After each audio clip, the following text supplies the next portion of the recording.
Right, we're live. Let's get the walking pad up to speed.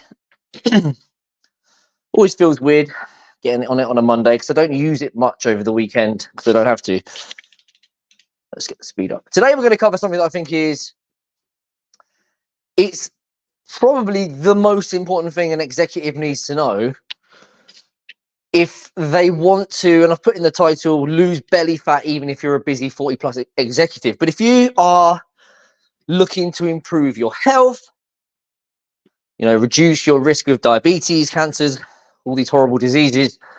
If you just want to look better, if you want to be more confident, if you want your clothes to fit better, if you're thinking, it won't be long till we're thinking about summer holidays and you would like to go on the beach and not feel like the fat dad, then the most important thing you can do right now is learn more about nutrition. Because for the most part, if you are struggling to achieve any of those goals, then you are struggling to lose weight. Because if we lose weight, we look better, we feel better, we are healthier. And in terms of health, you don't actually have to lose a ton of weight to start to see those improvements, about 5 to 10%. But that still might feel like something that is impossible to achieve, or very likely impossible to sustain.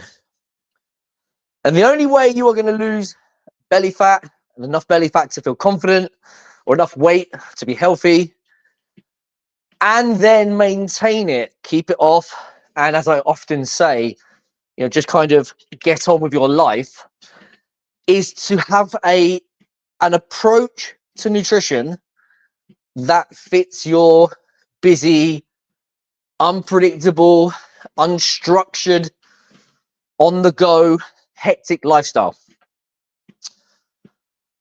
And if you don't know how to merge these things together, then you can't be consistent.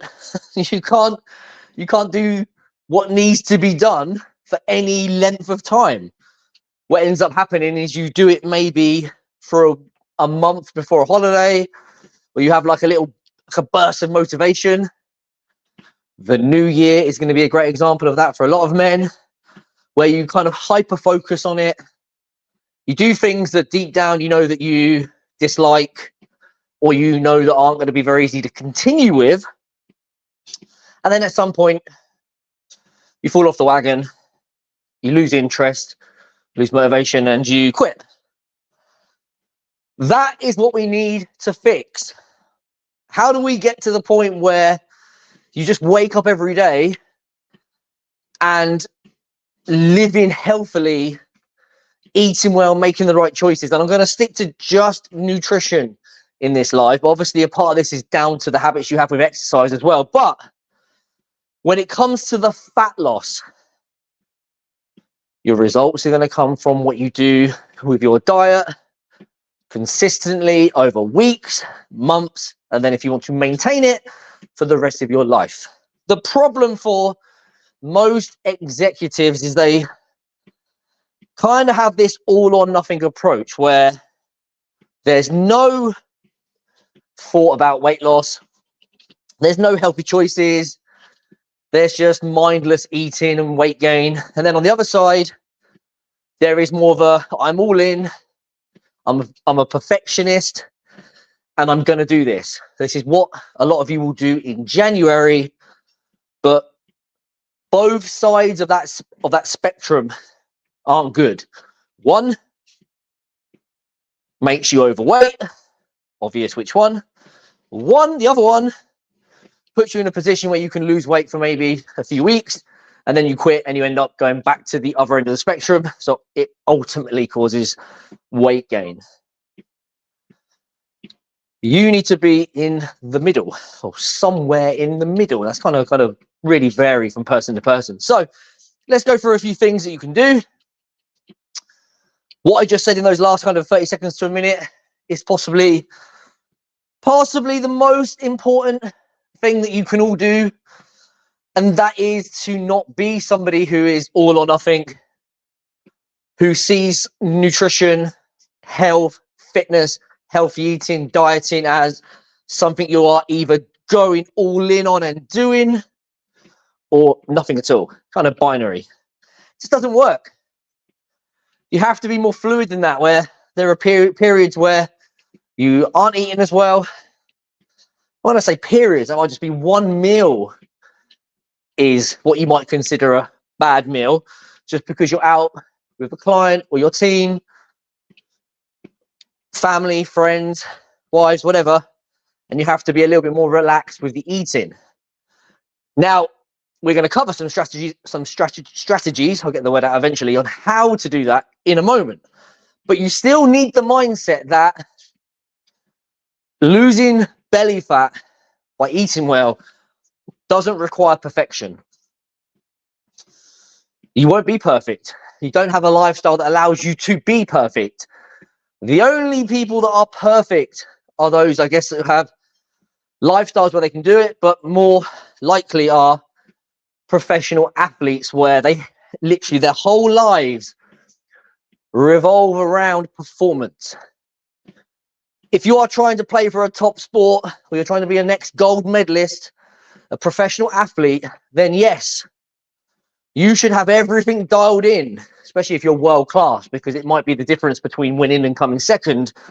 When you eat, how much you eat, those treats, very important. But you, and I say this respectfully, are not one of them. I'm not one of them. I'm probably I'm probably more along the spectrum towards that than you are, but you're not one. So understanding that you won't be perfect, and there's not even a reason or a need to have this all or nothing mentality. Point number one, shift your beliefs around weight loss, belly fat loss.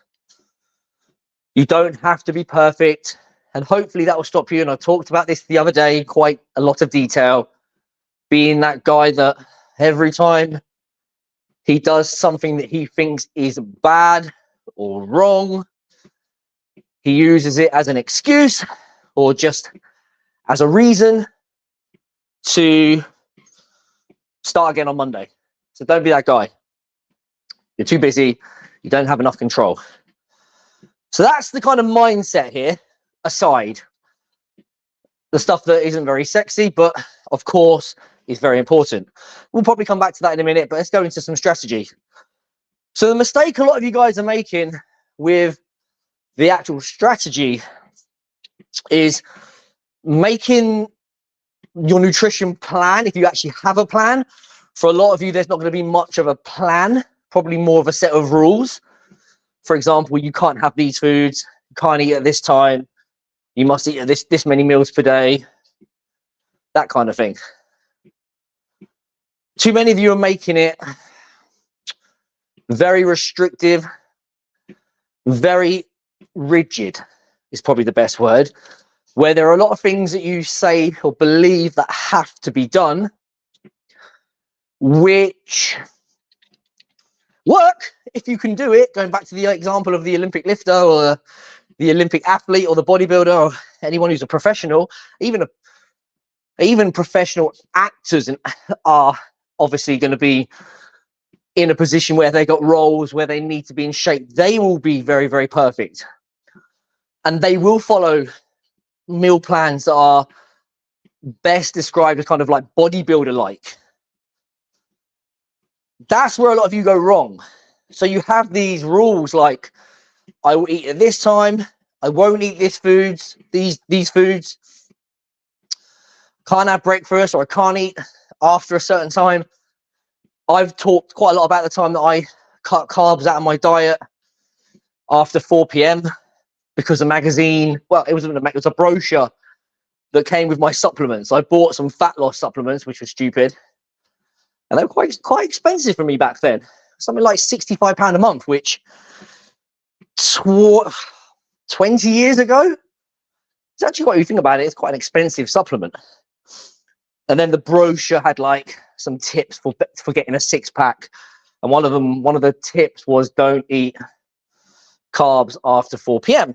And I always say it was stupid because I often trained after 4 p.m. and I often had Back then I taught fitness classes.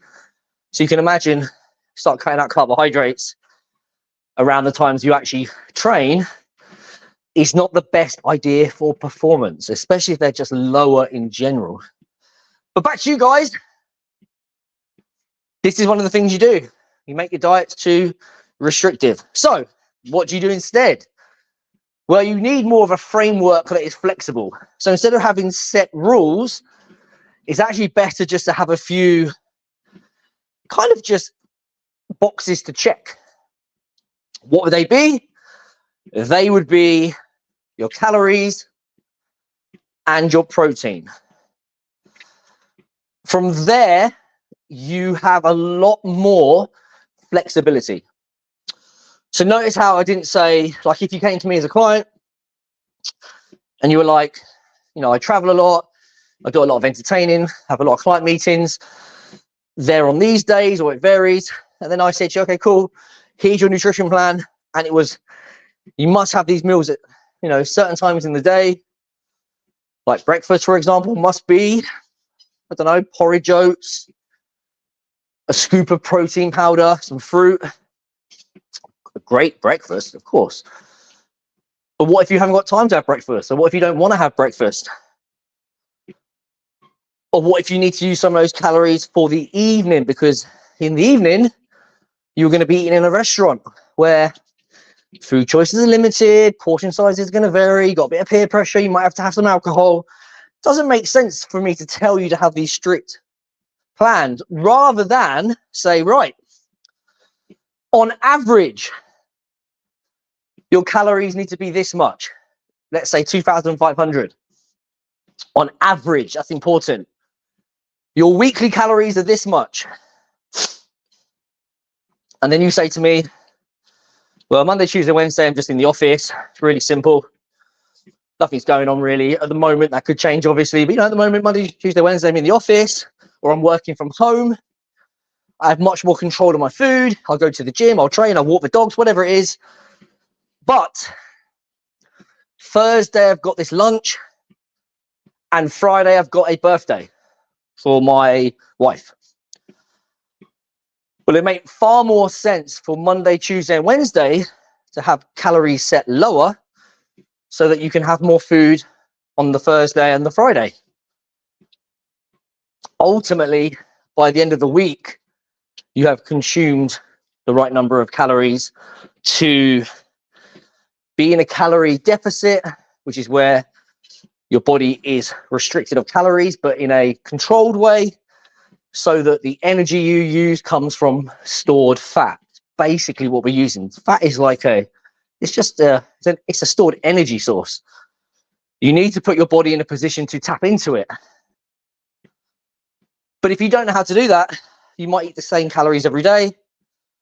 And then you might end up on Thursday at a business lunch or your Friday evening birthday dinner, not really understand that you could have saved some calories, and then you're a little bit stuck because the meal you've been given on the while you're out for your birthday is while you're in a restaurant. There's a little bit of dessert, maybe a drink or two, and naturally the calories are higher.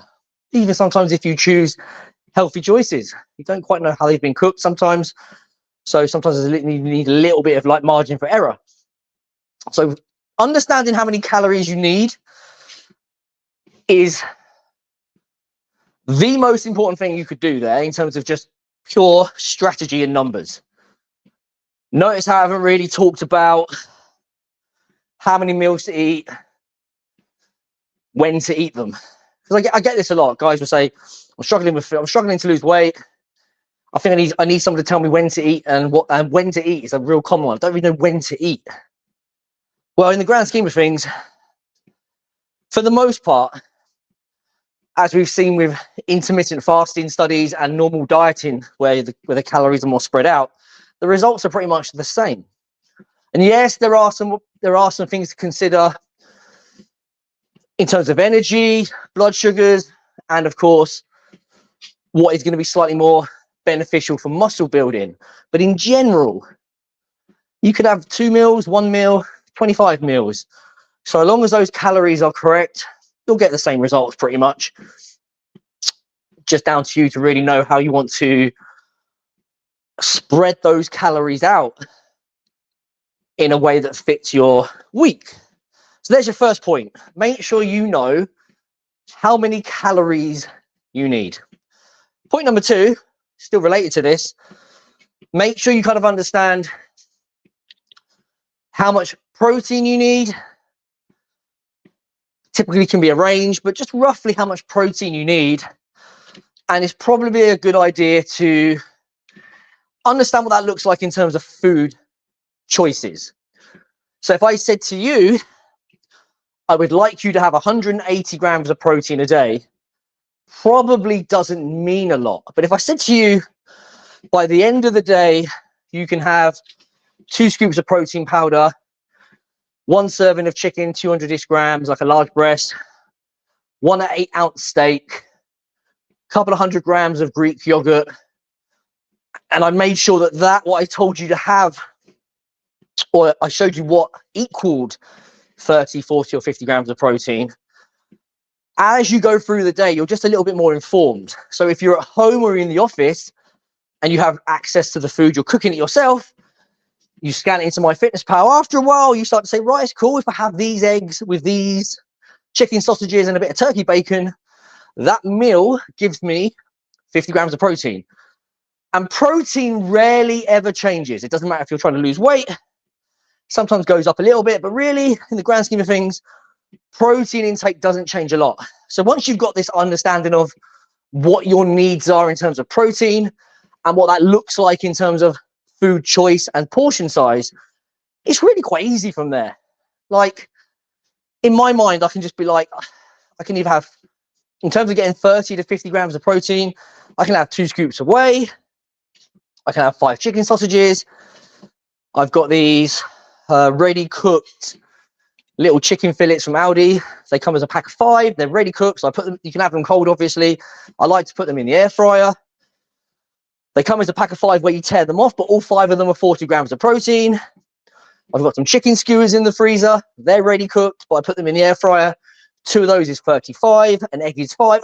You after a while, you just kind of, you can look at it and just eyeball it. And that's an important skill for once you stop trying to lose weight. But that's something to talk about on another day. So understand how much protein you need as a daily total and understand what that looks like when you break it up into 3, 4, 5, 6 meals. So it might be like 30 gram servings, 40 gram servings, or 50. What do I need to eat to get that? And just get used to looking at the labels. If you're out and about,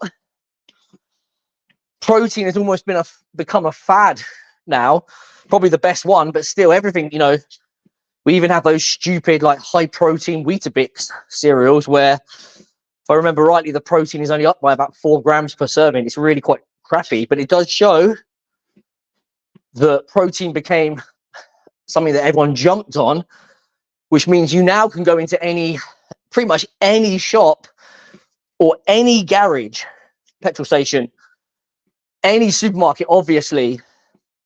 But if you're kind of in a jam and you're just going to pull over at the side of the road, and you can get a Grenade protein bar, you can get a protein shake. Most of them taste good now. When I first got my first protein shake at like 15, I used to have to like hold my nose and just drink it as quickly as possible because it was absolutely foul. So nowadays, it's just so much easier to get high protein. Why would you want to have your protein high? Well, it's going to keep you full. It's going to be good for your metabolism, and it's going to be important for maintaining or hopefully building muscle. Once you know, in terms of practical terms, once you know what those protein servings should be. So let's say you know now that if I'm going to sit at the table, I should have an 8-ounce. If you have an 8-ounce steak, you're going to get about 50 to 60 grams of protein. If you have a large-ish chicken breast, you're going to get 30 or 40 grams of protein. If you have a few eggs, you're going to get, they're about 5 or 6 grams per egg. So if you go out somewhere and you have, a couple of poached eggs, you're going to get 10 grams of protein. But that's really important to know when you're out with clients or you're out for social events and you're in restaurants and you're just looking at the menu, and you should be thinking, your first thought should be, what am I going to choose is going to give me the most protein relative to carbs and fats? So most of the time, and you don't have to do this every time, but most of the time, if you grab a sirloin steak and some salad, you probably even get away with a handful of chips, quite honestly, if you're tracking it. But if for the most part you eat an 8-ounce steak, some salad, that is going to be a better choice than the lasagna, pizza. If it's fish and chips, like battered, obviously you can get some good salmon, then yeah, it's a great choice. And those choices, if you're on the road a lot, will really start to add up.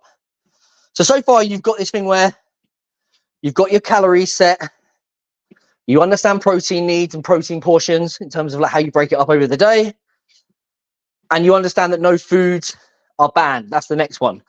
No foods need to be banned. I still can't believe that in 2024 we have people that think food should be banned. And a video came up the other day. Funny enough, it was a video of a nutritionist was critiquing a video of somebody else, another doctor, but it just so happened to be a video I'd done the same thing on. And it was like something like 5 foods you should stop eating if you want to lose weight. And it was like fruit.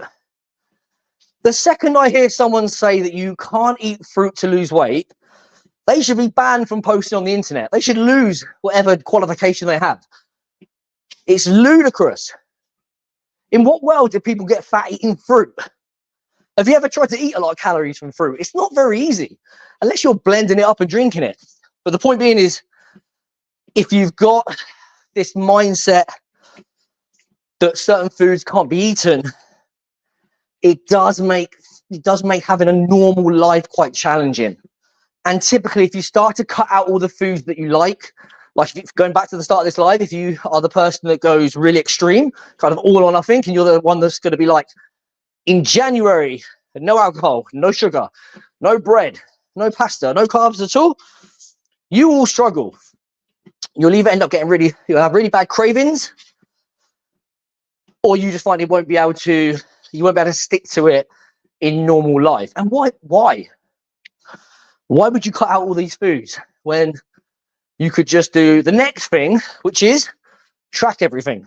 Little bit difficult if I really don't expect my clients to be at business meetings and to be on their phone on MyFitnessPal.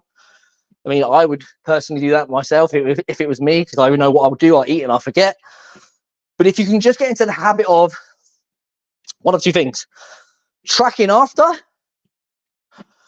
or tracking before. So if you're going to somewhere for a kind of a business lunch or a just a birthday or something, and you're going to like a popular restaurant that has the menu on the website. In the UK, a lot of the places have to have the calories now. Some will have the macros. To stop my walking pad now because it's got to 1 kilometer, and it doesn't tell me how many steps I've done or how much distance until I've got to 2 kilometers, which means if I stop it at some point and it's halfway between 1 and 2, I don't know how many I've done. So it's a really stupid feature on it. It really annoys me. Unless I know I'm definitely walking for 2 kilometers or 3, and then I have to stop it. But one of the things you can do with restaurants is look in advance and just see what they've got. That's actually a good idea, really, because if you're in front of everybody, there's a bit of peer pressure, or if you've let yourself get a bit hungry, then making choices in restaurants can be more challenging. But if you make that choice in advance and you put it into MyFitnessPal, so let's say you're going to some Italian restaurant, and if they haven't got a menu, if they haven't got the data on the menu, then you can still use MyFitnessPal to kind of find a generic version. Like if you're just going to order a lasagna or a pizza, which you could do if you've got the calories and you're doing this tracking, then you can just find the one that's like it. It's not ideal, but it's certainly better than just winging it completely. But you go into the app, put your food in there. Dinner is going to be this meal and 2 beers and that's it. And then you can obviously think, hey, well, that's going to be 900 of my calories for the day, 600 of my calories for the day. The rest of the day, I'm going to just eat high protein meals with maybe a little bit of fats and some veg to make sure that the calories stay on track for the whole day. So you either do it before, which is a nice way because being prepared is typically good for those of you that struggle with the discipline, often holds you accountable, or just track after. But tracking your food is really powerful. When clients come into my coaching program, they track their food and it syncs to my app. So I can go into the calendar on my app and I can see the foods they've eaten, the calories, the protein, the fats, and the carbs. Obviously, we have to assume they are being honest and I trust them, but I can see all the data, which is good for a couple of things. One, it holds them accountable, but it also allows them the data to evaluate what they've done. And if anything isn't working, it's very easy to fix.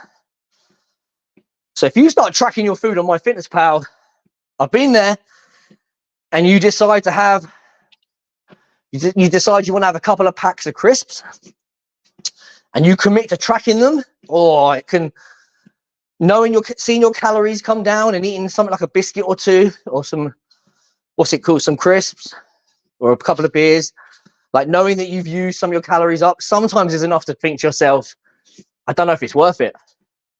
I don't know if that's just me, but sometimes I'll think, oh, I really fancy a biscuit. And I'll know that because it's sugary and not very filling, that those 100 calories don't go very far. And I'll eat it in a second or two, it'll be gone.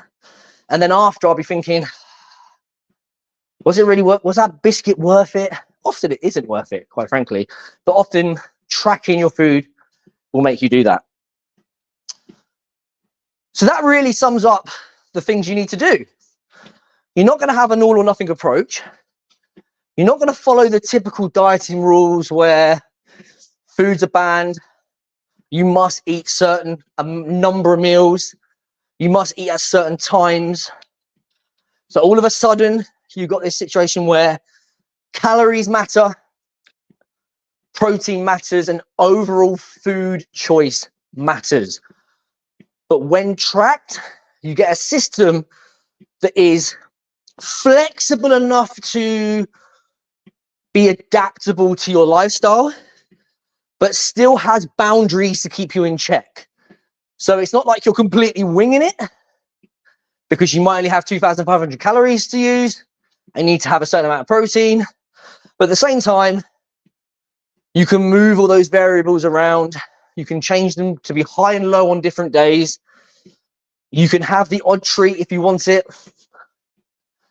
One of my clients went away traveling for 3 weeks, and he just said, I just went on traveling now, I just have an 80-20 rule. 80% of the time my food is really clean. 20% of the time I'm just eating some of the foods that I like. I track it, I maintain like good portions. I train, I'll move when I can. You know, that can be hard when you're traveling, but if you've got a hotel gym, you can obviously move around and walk in the evenings and stuff. And he came back from 3 weeks of traveling, only gained 0.2 kilos, which quite frankly could just be from the flying or any other reason, quite frankly. But he'd actually looked, his photographs had improved. So ask yourself, if you were, let's say you start to try and lose weight in January. Let's say you start on January the 1st. 3 or 4 weeks go by pretty good. And then let's say on February the 1st, you had to travel. You may never travel, but let's say you did. Let's say you had to travel for 3 weeks straight. Would you come back having made progress? Would you maybe maintain? Or do you honestly think that it would just go to shit and you come back having gained weight? I would put my money on the large percentage of executives, if they had to go traveling for 3 weeks straight, only eating in hotels and restaurants, would not come back slimmer. I would argue that most of you would come back having gained weight. And part of that is mindset. But a lot of that is just not understanding the strategy. If you would like help with this, that's 30 minutes, that's enough rambling on. If you'd like help with this, maybe before the new year, maybe in the new year, would you like to have someone who can give you a system that you can just kind of put into your life and not the other way around? I've said this a lot lately. You don't want to be like feeling like you're trying to put a round peg into a square hole. You need a nutrition plan, same as the training plan and the activity. You need it to fit your lifestyle. So if you'd like help developing that, if you'd like some accountability, if you'd like to be part of a community of guys who are all in the same boat as you, so that you can actually consistently lose belly fat, and importantly, keep it off because you've been given the tools and strategies to do it within your busy lifestyle forever, then let's have a chat. Send me a message with executive and we'll go from there. We'll see what you're currently doing. We'll have a look at some of your goals. We'll identify what the top 2 or 3 big struggles are. They're probably going to be time, motivation, and travel, work commitments, family commitments, like we've discussed on this.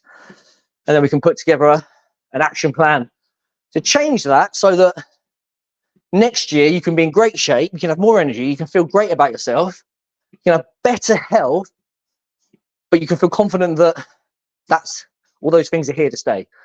So send me a message with the word executive and we'll go from there. Enjoy the rest of your day. I'll be back on tomorrow because I've got loads of steps to do. So that's what I need to be doing. Enjoy your day.